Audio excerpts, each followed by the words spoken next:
The budget on this movie was $100 million. It just came out 3 days ago, and it's already grossed over $206 million. So they've more than doubled their budget in 3 days, which is pretty amazing for them. And surprisingly, I see there's a lot of great reviews. Most of the reviews are pretty great, actually, even from Rotten Tomatoes, which gave it a 95%. That is beyond exceptional for Rotten Tomatoes. See, generally a movie like that, Rotten Tomatoes probably would at most give it a 75%. But I guess a number of people who work at Rotten Tomatoes, they must happen to be Spider-Man fans, which is pretty good in this case. So, Internet Movie Database, 91%. And among Google users, we see 88 to 91%. Actually, no, I'm sorry, I misread that. That one says 88 to 97%. Synopsis. After reuniting with Gwen Stacy, Brooklyn's full-time friendly neighborhood Spider-Man is catapulted across the multiverse, where he encounters a team of spider people charged with protecting its very existence. However, when the heroes clash on how to handle a new threat, Miles finds himself pitted against the other spiders. He must soon redefine what it means to be a hero so he can save the people he loves most. Distributed by Sony Pictures Entertainment Motion Picture Group, Sony Pictures Releasing, based on Marvel Comics, obviously. Now, if the reviews on Rotten Tomatoes are that high, even from 95% for them, I'm curious to see. You still have some 1, 2, 3, and 4 stars. Of course, most of it is going to be 5-star here, according to Google audiences. Common Sense Media gave it an 80%. Across the Spider-Verse is an absolute success that takes everything we loved about the original film and cranks it up to a whole new level. This is what a review says from somebody named Ryan. This stunning sequel is a true testament to the power of animation, storytelling, and the enduring legacy of everyone's favorite web slinger. The film seamlessly picks up where its predecessor left off, thrusting us back into the mesmerizing world of the Spider-Verse. The animation is once again a visual feast for the eyes, with its vibrant colors, dynamic action sequences, and unique art style. And I gotta be honest with you, now going into it, it was a little bit more than I thought, and I gotta say the animation part of it was a little bit trippy to say the least, but trippy in a good way. So I thought that was pretty interesting how they did that. It's no wonder that the budget was $100 million. The attention to detail is awe-inspiring, making every frame feel like a meticulously crafted comic book panel brought to life. What truly sets this movie apart is its heart. The characters are beautifully written and expertly portrayed, drawing us deeper into their journeys and making us truly care about their struggles. Miles Morales continues to shine as a relatable and inspiring protagonist, and we see his growth as he grapples with the responsibilities of being a superhero. The introduction of new characters is a stroke of genius, with fresh faces bringing their own unique charm into the Spider-Verse. The interactions between the various spider people are filled with humor, heart, and genuine camaraderie. Their chemistry is electric, and the way they come together to face a common threat is both thrilling and emotionally resonant. Across the Spider-Verse narrative is a masterclass in storytelling. It effortlessly weaves together multiple dimensions, offering mind-bending twists and turns that keep you on the edge of your seat. Yeah, especially after something that we found out closer to the end. At least what we saw closer to the end. And we still don't know the answer to that, but I'm not going to spoil it for those of you who haven't seen it yet. Now, the movie just came out 3 days ago, so there's plenty of you who still haven't seen it, and there's plenty of time to catch up to it. So it'll be in theaters for at least another month and a half. The pacing is superb, balancing intense action sequences with quieter, introspective moments that allow the characters to shine. The screenplay is sharp, witty, and filled with clever nods to the rich Spider-Man lore. Spider-Verse, so there's at least probably 5 more paragraphs under that person's review, but I think they summed it up nicely. Across the Spider-Verse is an ethereal symphony of visual splendor that transports viewers on a transcendent journey through the multi-dimensional web of artistic brilliance. From the very opening sequence, this cinematic casts its spell, enthralling audiences with a spellbinding display of unparalleled visual prowess. Now, I'm just out of curiosity. Let me see what the 1 stars said. Um, okay. So this person here, Ben, gave it a 1 star, and he said, hands down, best movie I've ever seen. I was physically shaking and vibrating throughout the whole movie with my wet, juicy heart beating nonstop. This movie really lets you feel the exaggerated swagger of Miles Morales. Gwen's death alongside with Miles losing all 3 legs was amazing, although Spider Ham should have had more screen time. This is by far the best movie I've seen. This is an amazing film, and it has so many good qualities except for Uncle Aaron's beard and a alternate Miles Morales as Prowler with braids. Very hot. Okay. First of all, some of what he stated in there is, first of all, I'm not sure the accuracy. If he's saying that, now I don't know if he was being sarcastic. Why is he saying that along with giving it a 1 star? That sounds right there like at least a 3 or 4 stars. I don't know. The other 1 star said, a very overhyped movie indeed. Would not watch again. The plot was unclear and scattered. The significance and the unique qualities this line of movie previously had seems to have perished along with original movie plots. How come almost all new Marvel movies adopt the multiverse concept? The multiverse concept not only allows for ludicrous plot and plot twists, but also allows the producers to completely change every detail at their peril, which somehow creates a dullness with the viewer of the film as it drowns in mediocre content. Furthermore, my impression of the movie was the main character role somewhat shifted from Miles to Gwen, who much screen time was dedicated to. In conclusion, Spider-Man Across the Multiverse was an unoriginal film heavily influenced by identity politics and surely purposely had sentiments that particularly resonates with left-leaning progressiveness. Save your money for Oppenheimer or Mission Impossible, fellas. Okay, here's the thing. So I don't have to be a huge fan of the Spider-Man franchise to be able to say this. Now, again, I'm not trashing that person for their opinion, but to what he said about the main character role somewhat shifted from Miles to Gwen. So here's what they do with a lot of movies. Okay, so they did this with different genres. I mean, you're talking action, comedy, horror, and TV shows. Here's the thing. You can have a main character of a movie or show, but it doesn't mean that for every piece, every movie and show or episode that thing does, it doesn't mean that that person is going to literally take up 90% of the screen time every single time. There are other characters who deserve a little bit of attention, you know, because that's part of how you do character development too. And who knows what they have in store for the movie coming up next year. I believe the next one comes out next. I think it's called Spider-Man Beyond the Spider-Verse. It's set to be released next year around May or June. So maybe they wanted a chance to give the audience to explore and learn about some of the other characters. And again, it doesn't take a huge fan to understand that. So, I mean, Spider-Man isn't even something I watch all the time, but even I can just tell you, like, hey, that's probably why they did that. Now, I'm sure the producers and the directors, everybody who put it together, they would probably give you a much better answer than I could, but that's just my guess. Now,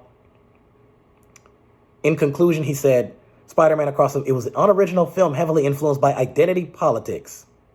I'm not really sure how they came to that conclusion. Again, maybe there was something in there that I wasn't seeing. I haven't heard anybody mention that. And surely purposely had sentiments that particularly resonates with left-leaning progressiveness. So to those of you who don't know what that means, so basically left-leaning progressiveness deals with, so when you talk politics, it's like you have the Democrats, who for the most part are going to be left-wingers, meaning liberals, and then you have the progressiveness, which is, you know, it's basically Democrat and liberal beliefs. How he got that out of watching this movie, I don't know. But again, maybe I've said this to a lot of people. When different people can watch the same show and movie and play the same game, they can still get different perceptions. And what one person sees about that may not be the same as what the other one sees. So I don't know if they snuck some of those things in there and it just went over my head and the heads of many other people who watched it. I don't know. But again, the movie objectively is financially successful so far. So even if they were to stop the movie in theaters right now, they've already more than doubled their budget. So it's okay. They expect to have a number of people who love it. They expect to have a number of people who didn't like it. And there's a number of people in the middle who could feel one way or the other. And some people who probably didn't see it if they're not into this type of stuff. So again, to each his own.